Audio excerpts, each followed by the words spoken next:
A millionaire goes to a wedding to shame his ex-wife and finds 3 sons, whom he didn't know before. Enjoy the story? Let us know where you are watching it in the comments. I spent $6 billion and still couldn't get her to stay. James Mitchell's voice broke the silence in his penthouse office. Forbes magazine was open on his desk, and his face was on the cover. Floor-to-ceiling windows showed him the view of San Francisco's skyline, and he could see his empire spreading across it. He traced the word billionaire below his picture, remembering that Sarah had always said that money could not buy happiness. His intercom went off. "Sir, your stylist is here with wedding suit options. Send them in." When James looked in the mirror at 45, he barely recognized himself. His temples were graying, his eyes were harder, and he hadn't smiled since Sarah left 6 years ago. The door opened, but instead of the stylist Victoria Chase, who was engaged to a beauty, walked in and threw a cream-colored envelope on his desk.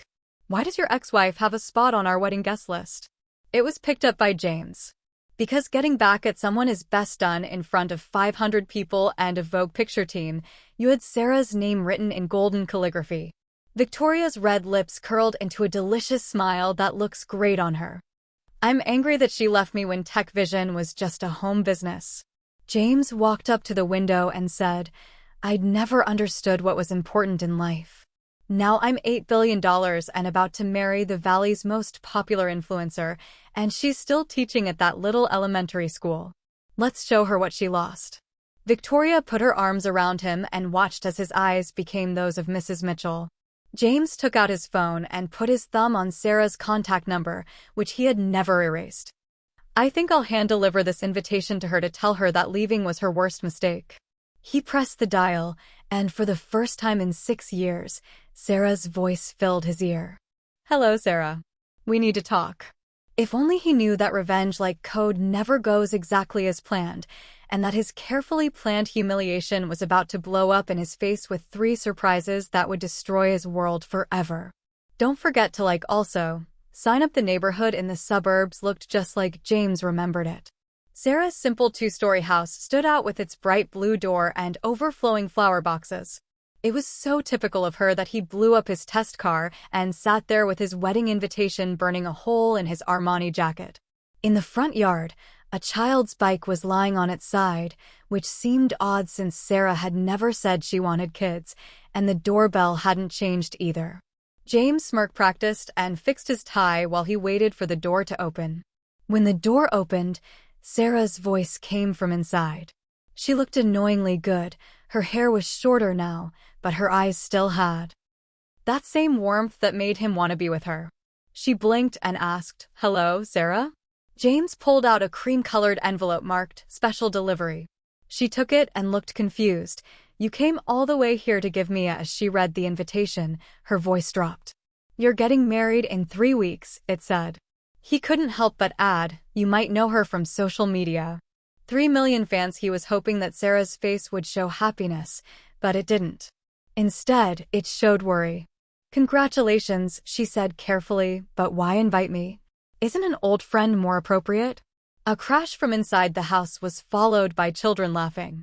Sarah's eyes darted to the boys. "What did I say about playing ball inside, Mom?" Several voices replied, boys plural.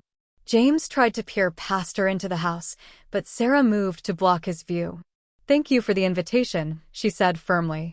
"I'll think about it." He pointed to the noise and said, "My sons." Her answer was cut off. Sarah's hand tightened on the door. "Sons, as in more than one," Sarah said. "It was nice to see you, James. Congratulations again on your engagement, Mom." "Tommy took my controller." A small voice called out from inside, "Daniel's lying to both of you." A third voice joined in, and James heard 3 voices. "I should go." He heard 3 boys and something about their voices and names back in his car. Sarah quickly said, "Good luck with the wedding." The door shut in his face before he could figure out what he had heard. James took out his phone and did the math. It had been 6 years since Sarah left, and he muttered that if she had been pregnant, she would have told him. But as he drove away, the doubt followed him because Sarah didn't just look worried when she read his offer, she looked scared, and James Mitchell hadn't built a tech company. empire by not listening to his gut. Don't forget to like and follow for part 3. The truth comes out. Mommy's gone. Michael peeked around the corner as Sarah leaned against the closed door. Sarah nodded and held on tight to the offer. "It crumpled back to your homework, sweetheart," he said. But all 3 boys were already in the hallway, their eyes the same shade of blue and full of questions. Who was that man?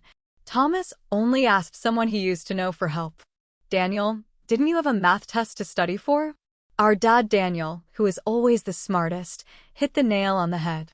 Sarah sank down the stairs with her boys right next to her, protecting her like satellites. It had taken 6 years of careful planning to build their one sudden visit put our little world in danger. "Yes," she finally admitted, "it was your dad." "Does he know about us?" Michael's voice was soft because Sarah hadn't pulled them close yet, but he might soon see what it was. Her phone rang with a text message from her sister. "Claire, call me in an emergency." Sarah didn't have to call to find out what was going on. CLA worked in TechVision's public relations department and news spread quickly. In her tiny home office, which was full of papers from her 4th grade class, Sarah called Claire and said, "He came to my house," before Claire could answer with the wedding invitation. "I know he's been telling everyone at work about his plans to embarrass you," Sarah said. CLA paused. "I know, Sarah, because I saw her sons kicking a soccer ball around the backyard through the window. They were happy. Claire and I were happy that James was getting married. Why make things more difficult now that he invited you to his wedding to show you up? When you show up with 3-minute, who says I'm going? It's been 6 years since you raised those boys by yourself while making excuses for their dad working 2 jobs to provide for them. Now he wants to show how much better off he is without you." Sarah saw Thomas help Daniel get back on his feet after he fell. "You're right." Michael ran over with a Band-Aid in his pocket, always ready, just like she taught them. "Finally," she said, "I'm not going to let him hurt them." Claire may have paused, thinking that the kids might deserve to know their dad and the dad might deserve to know them. The boys had given up on their soccer game and were now crowded over Sarah's laptop. "Michael," her mom called out, "is this him?" There was a Forbes story about TechVision CEO James Mitchell, who was about to get married, that was showing up on the screen. The groom's hair, eyes, and determined chin made Sarah decide, "Boys, get your suits ready, we're going to a wedding." The invitation was open on her desk and said, "James Mitchell and Victoria Chase invite you to join them." Sarah gave herself a small smile. They had no idea what kind of guests were coming later that night when the boys were asleep. Sarah sat in her small study and looked at 3 birth certificates that were exactly the same. James's name was noticeably missing from her selection, which she made in a hospital room 6 years ago when he hadn't returned her calls about going into early labor because he was in a board meeting and his assistant told her that nothing could bother him. She took out her phone and looked through photos of the boys' first steps. First words on the first day of school. Michael was in charge of everything his brothers did. Thomas's messy artistic life, Daniel's quiet, smart 6 years of good times. James had missed the wedding ceremony, but he saw the gold writing shining in the moonlight. Sarah thought about how different James's face was now from the time he stayed up 3 nights in a row writing their first project together, kissed her in the rain outside their first investor meeting, and promised her the world, but forgot to include her in it. Her phone rang again. "Claire is sending wedding information lists of guests and seats." Revenge, which James had carefully planned, was about to become his biggest crime. Getting up, Sarah looked at a recent picture of the boys, all 3 of them smiling after winning first place in their school science fair. "Time to meet your dad," she whispered. "No matter what, don't forget to like it. And sign up." Mom, Michael is using the mirror too much again. Thomas yelled from the hallway, "I'm not Daniel. I fixed Daniel's hair for 20 minutes. Sarah managed to keep 3 identical lunchboxes in her hands while handling the morning chaos. The triplets stomped down the stairs in their school uniforms and bags at 10 o'clock. Even though they looked the same, they were already showing that they were different people. 12-year-old Michael checked his brother's ties. "Tommy, yours is twisted. Stop meddling with us." Thomas moaned. "Let Michael fix it anyway." Daniel, the youngest, was deep in a book. "Did you know that Dad's business was worthless when he started it?" "That was pretty funny, Sarah. Where did you read that on the internet?" Daniel showed off his tablet, which he made from scratch, just like you always tell us to do for project checks. Since James came to visit 3 days ago, the boys had become obsessed with their dad. Their mom found them Googling him all the time, watching his TED Talks and reading about tech. To be sure, Michael asked, "Why didn't you tell him about us?" Sarah put the lunches down. "It's hard, honey, because we're no longer kids." She looked at their earnest faces and thought, those faces look a lot like their dad's when they're working on a particularly hard coding problem. "Your dad was very focused on his business when we were together. He worked 18-hour days and missed birthdays and holidays, but he's successful now," Daniel said, adding that success means different things to different people. Sarah looked in their bags. "His goal was to build an empire, but I wanted a family. Now he's getting married." In a low voice, Michael told someone named Victoria Chase Thomas also said she is a leader and has very white teeth. Daniel added something, and Sarah couldn't help but laugh. "Have you boys been stalking Dad's fiancée?" "They looked guilty, so we just wanted to know," Daniel said. Michael spoke up for our other family. The school bus honked outside. "Is she always acting this way?" Thomas asked his brothers out loud so that everyone could hear. Daniel laughed behind his book, and Sarah had to hold back a smile. Victoria's face turned red as she said, "I can't. I need time to think." She spun on her heel and almost ran into Patricia Jang, Tech Vision's legal counsel, who was running in with a stack of papers. "James, we need."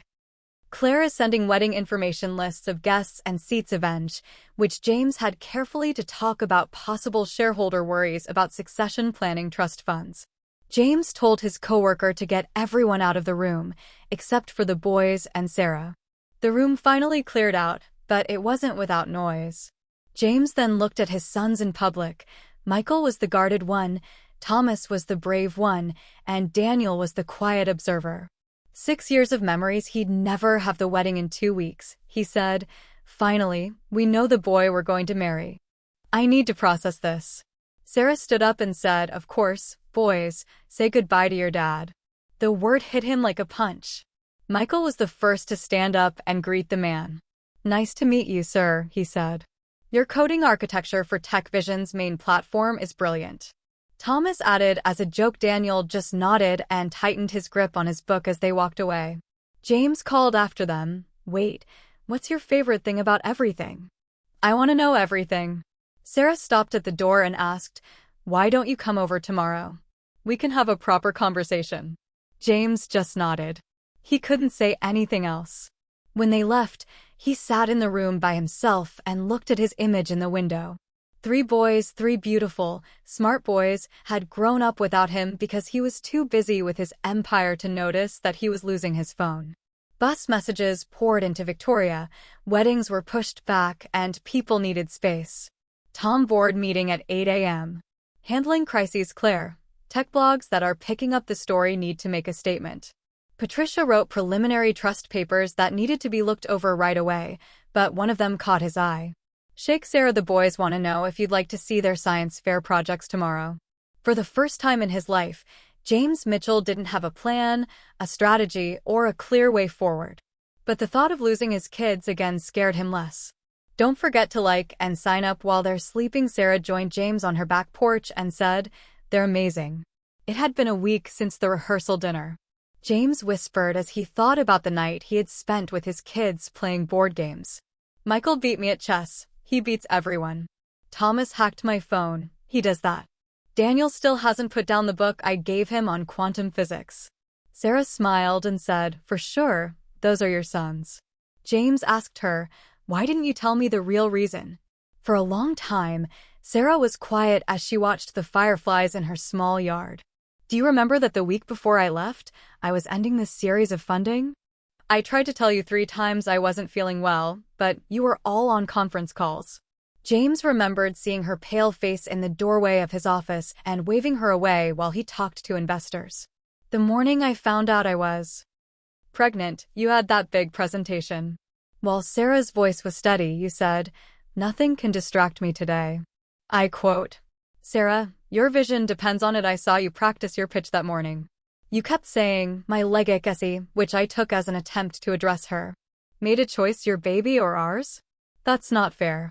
It wasn't fair to you or them, but I was sick and scared of seeing my husband pick his friends over me every day. James slouched in his chair. I would have changed, Sarah asked. Be honest. James, what would you have done if I had told you that back then? He thought about his younger self, who was obsessed with success and set out to prove everyone wrong. I'm not sure, but I think you would have used money to solve the problem, set up trust funds, hired maids, and planned visits in between board meetings.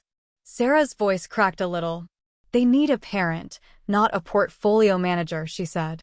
Why don't you ask them? Sarah woke up and thought, there they aren't asleep after all. They're probably listening at the door right now. 3 distinct thumps and scrambling sounds confirmed her theory. James couldn't help but laugh. They're definitely my sons, he said. Yes, Sarah agreed softly. Before James could answer, his phone rang. The name Victoria showed up on the screen. Sarah said, you should take that. It sounds like you need to make some decisions. She left him on the porch to look at his phone and think about legacy, the one he built and the one he almost lost. He could hear the boys playing inside. Did he like the game of chess? Did you see the look on his face when I showed him the hack? Do you think he can help me understand quantum entanglement? For once in his life, James put his phone on silent and didn't answer it. Victoria Chase could wait. His sons' voices could be heard talking about plans for tomorrow through the open window. Every word he spoke felt like a gift he didn't deserve but badly wanted to earn. The board could wait, the investors could wait, and the Empire Fire could wait right now. James Mitchell had 3 lives worth of things to catch up on.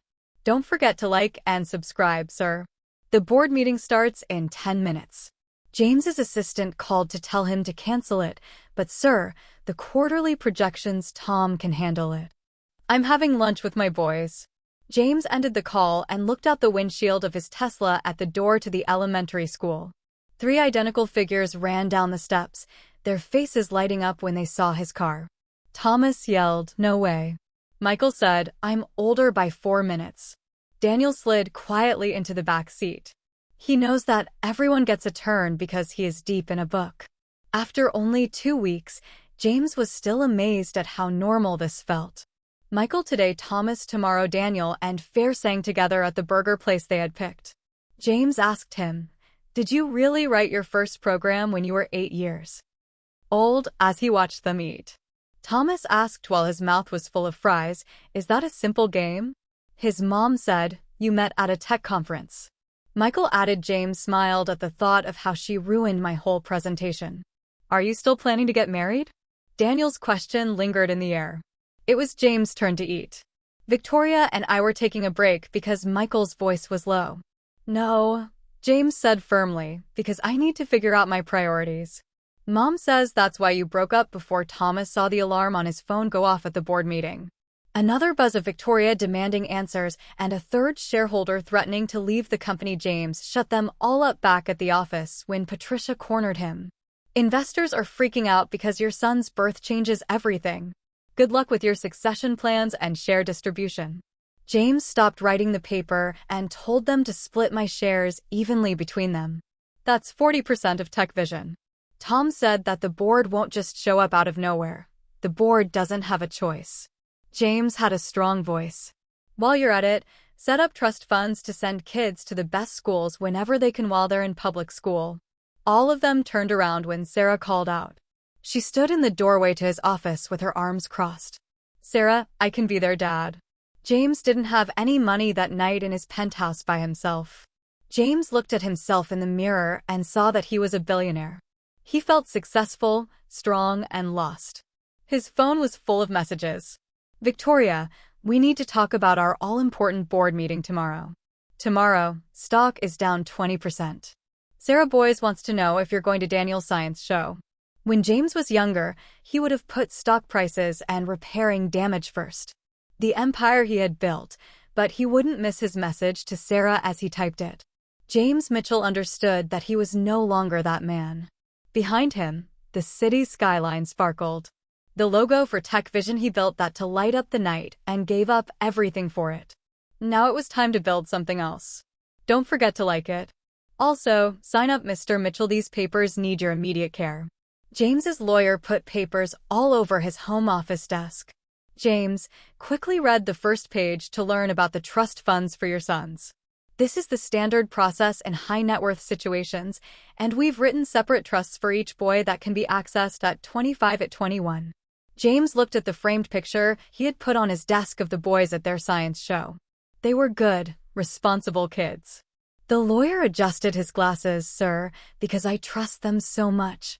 James looked at the picture and saw how protective Michael was.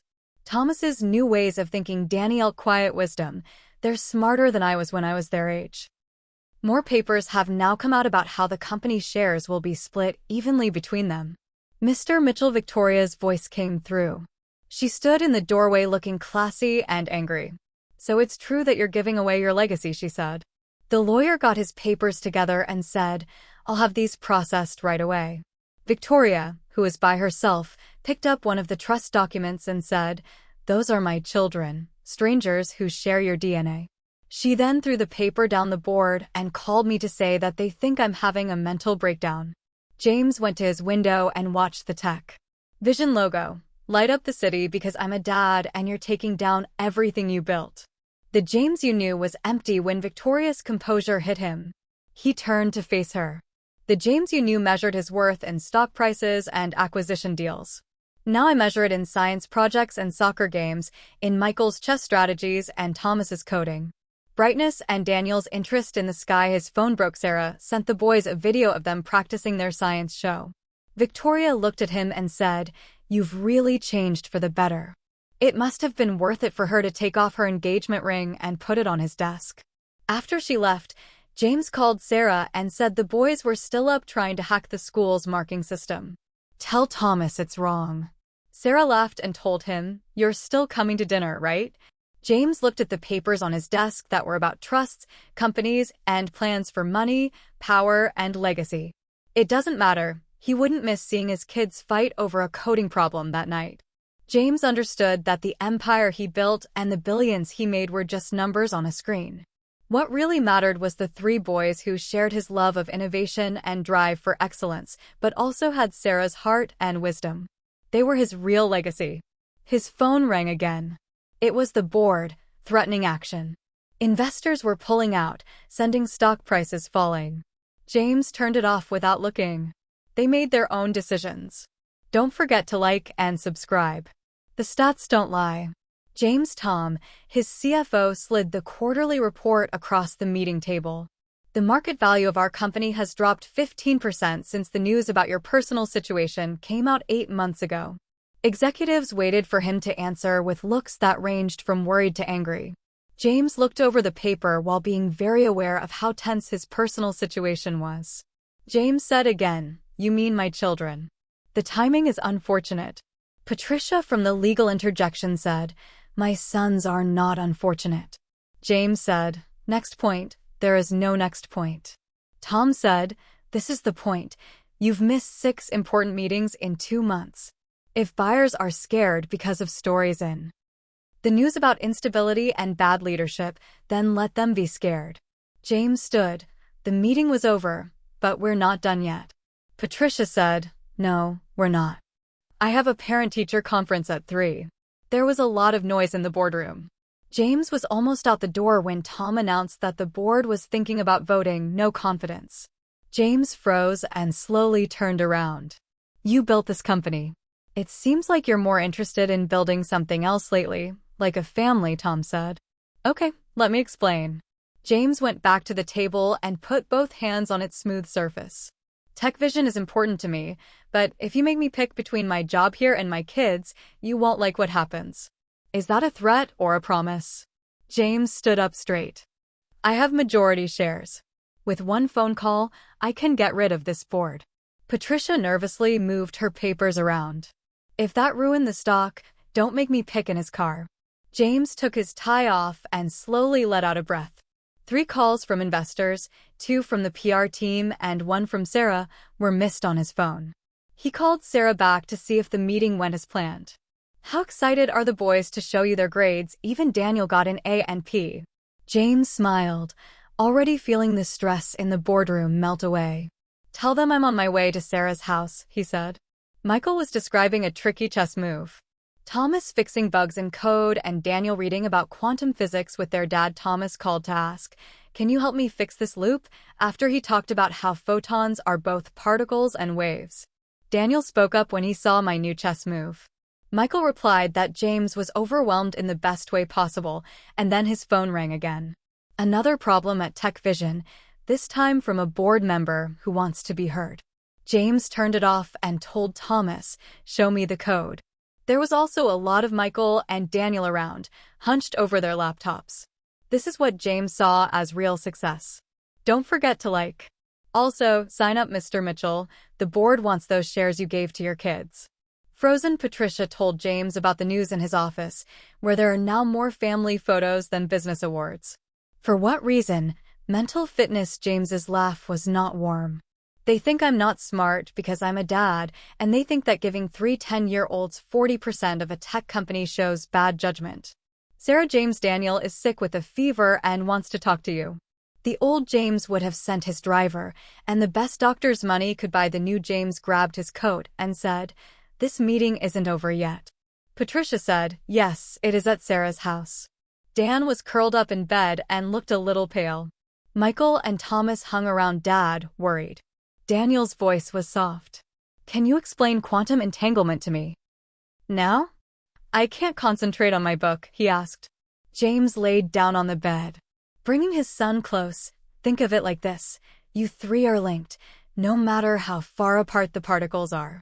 This is like how Michael always knows when Thomas is in trouble or how Daniel ends our sentences. Thomas said going up exactly. It's called spooky action at a distance, like how Mom knew you were going to come. James could feel Daniel's face getting hot. Michael said softly, "Sarah showed up with medicine. 102.3, we need to take him to the hospital." "I'll call my no private hospitals around." "They don't need any special treatment," Sarah said. "They need to live in the real world." James went to the emergency room, where they waited with other families. Daniel fell asleep on James's chest. Michael and Thomas were playing quiet games on either side of him when his phone blew up with messages from the board asking for an emergency session and stock dropping even more. Victoria talking about his breakup in interviews. James stopped them all and looked at Danielle's breathing. "You don't have to stay." Sarah spoke softly. "I know there's a problem at work." James looked at his sleeping son.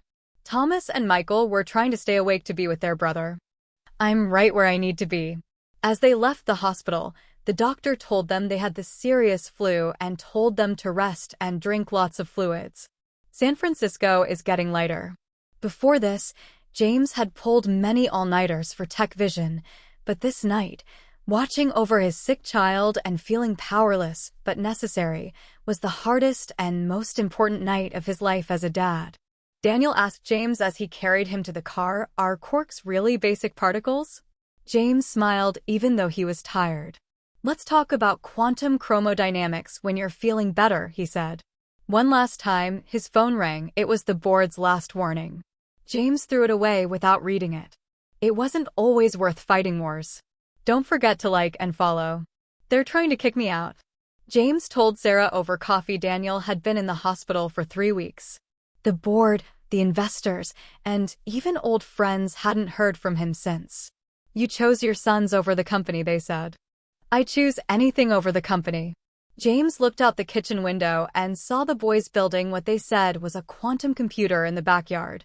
He smiled as Thomas accidentally sprayed Michael with the garden hose, starting an unplanned water fight that I've never seen more clearly.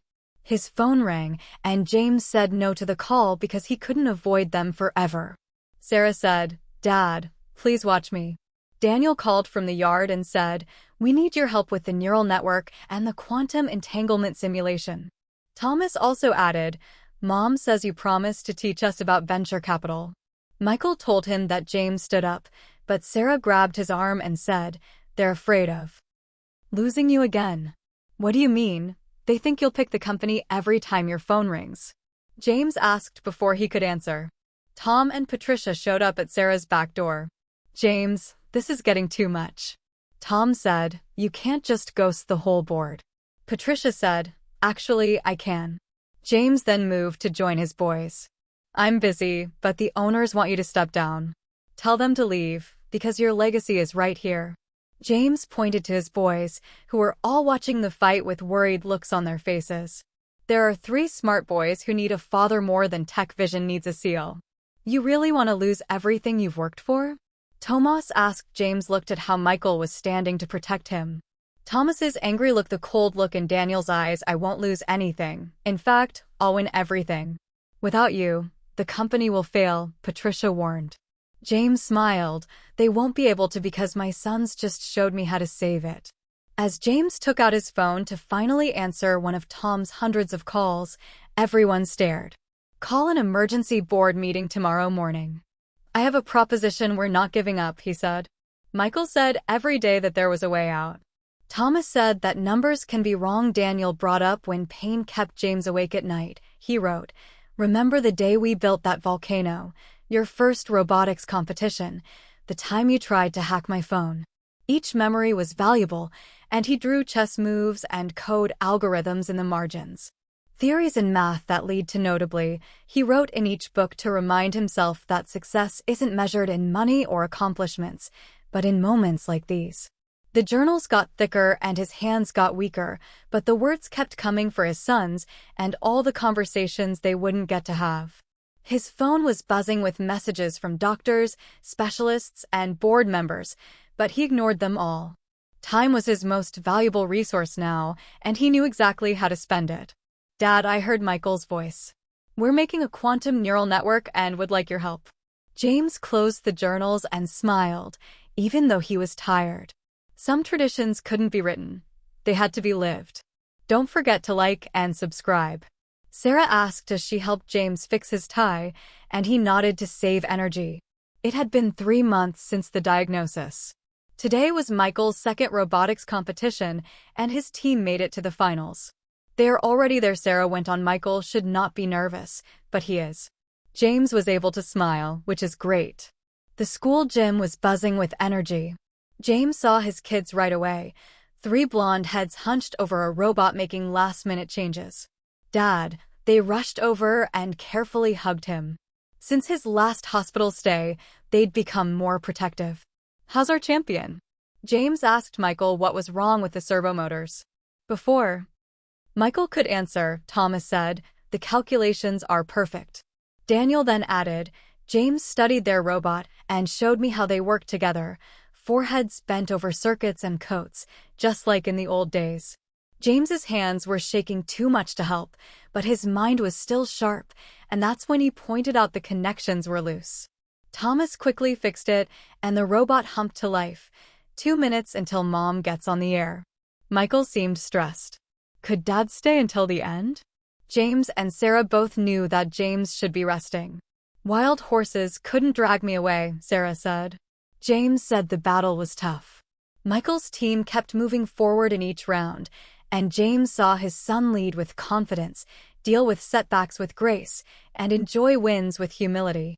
In the final round, Michael's team's robot did a perfect job, and they were declared the winners. Even though he was weak, James cheered the loudest. We did it. Mike ran to his parents with the prize in their hands. Dad, you did it, we did it. Later, when James got home and watched his son party, Sarah caught his eye and read his face. No regrets, she said quietly. Just one. She meant that he had seen the boys laugh together and didn't need any more time because he had given them everything they need. James thought about the journals that were waiting for him at home. He had written down lessons, memories, and love in them, along with almost everything he whispered. But he was watching his boys play. Michael was in charge. Thomas's new idea, Daniel's smarts, James knew Sarah was right. They would be okay. They were his legacy. His perfect code was his best accomplishment. James wrote in the boys' journals that night after they went to sleep, Today I saw you lead your team to victory not through force or fear, but through understanding and inspiration. You have a gift, son, the ability to bring out the best in others. Use it wisely. For Thomas. Your answer to the servo motor problem today was great, but what really impressed me was how you let your brother shine. For Daniel, innovation isn't just about new technology, it's also about making room for other people to do well. During the competition, I saw you quietly helping your brothers by calculating paths in your head. Most importantly, you know that sometimes the most important contributions aren't the ones that are most obvious. Always remember that he had to finish, even though his hands were shaking even more and the writing was hard to read. To all three of you, today wasn't just about winning a competition. It was about working together, supporting each other, and celebrating as a family. Remember this feeling. It's worth more than any trophy or stock price. I won't be up for your proms or first dates. I'll be in the code you write, the problems you solve, and the ways you take care of each other. I worked for years on Tech Vision because I thought it would be my legacy. I was wrong. I will always remember you three for how smart, kind, and close you are to each other. He loved that his phone rang with news of another clinical study that gave him false hope. James didn't pay attention to it because he could see his kids planning their next project in their treehouse through the window. They were talking about how to change the AI algorithm to use quantum entanglement while also improving the neural network. James smiled and said they were his best code. Running properly, fixing bugs on their own, and getting stronger every day. Some programs were made to live on after their creators died. Don't forget to like and subscribe.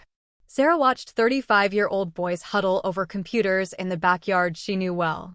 The treehouse James started building 5 years ago was long since finished and is now their main place to code. Mom. Thomas called down, "We found another one." She carefully climbed up and ducked under the door marked Mitchell Brothers Tech Lab. Inside, 3 identical smiles met her. Michael pointed to his screen and said, "That's another Easter egg."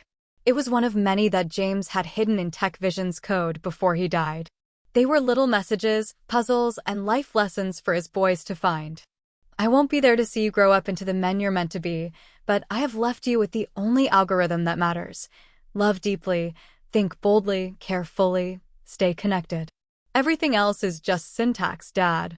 Later, Sarah found them in the treehouse, which had become their own secret think tank. They were coming up with a new way to help other families. Michael used what our dad taught us to explain. Thomas talked about what's important. Daniel was done. From above, through the treehouse window, the Tech Vision sign shone in the dark. But now it didn't just mean technology or vision.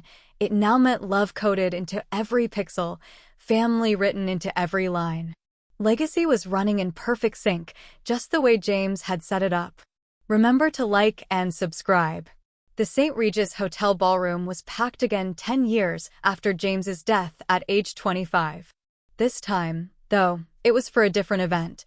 The Mitchell brothers were getting the James Mitchell Innovation Award, which they made not for technological advances, but for businesses that put family first. 15 years ago, Michael spoke to the crowd. A man stood in this room and saw his whole life change.